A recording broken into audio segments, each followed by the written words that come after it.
আন্দোলনে নিহতরা জুলাই শহীদ, আহতরা জুলাই যোদ্ধা হিসেবে পরিচিতি পাবেন বলে জানিয়েছেন মুক্তিযুদ্ধ বিষয়ক উপদেষ্টা ফারুকী আজম।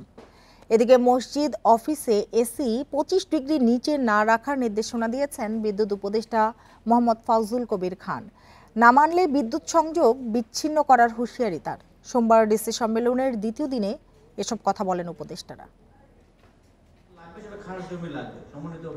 রাজধানীর ওসমানী স্মৃতি মিলনায়তনে ডিসি সম্মেলনের দ্বিতীয় দিনের অধিবেশনে বিভিন্ন সেশন শেষে সাংবাদিকদের সাথে কথা বলেন উপদেষ্টারা।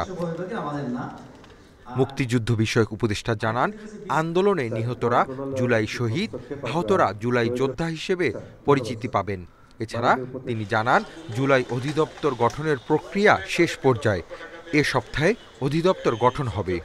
প্রত্যেকটা জেলায় জেলায় এই স্কুটনির মাধ্যমে আমরা ভুয়া মুক্তিযোদ্ধাদেরকে শনাক্ত করার চেষ্টা করব এবং সেই নিরিখে যাদেরকে আমরা শনাক্ত করতে পারবো তাদেরকে আইনের আওতায় নিয়ে আসবো।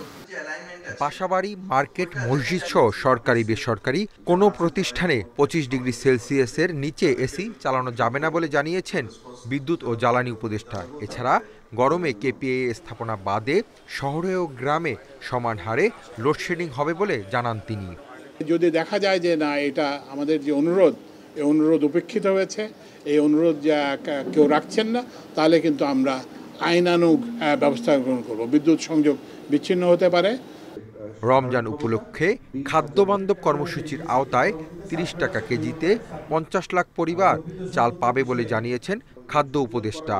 আসন্ন রমজান সামনে রেখে মার্চ এবং এপ্রিল এই 2 মাসে 1.5 লাখ টন করে মোট 3 লাখ টন চাল দেয়া হবে খাদ্যবান্ধব কর্মসূচির আওতায়। আবার ফুড ফরওয়ার্ড সব বিভিন্ন করবে, সবই তো মার্কেটে ফুডকে ইনজেক্ট করবে। এতে প্রায় 7 লাখ টনের মতো চাল এই সময়টাতে যাবে, মার্চ এবং এপ্রিলের মধ্যে যাবে, রোজা, ঈদ ইত্যাদিকে কেন্দ্র করে। ঈদে বিনামূল্যে কোটি পরিবার 10 কেজি করে চাল পাবে, এমন আরও কিছু কার্যক্রম রয়েছে বলেও জানান খাদ্য উপদেষ্টা।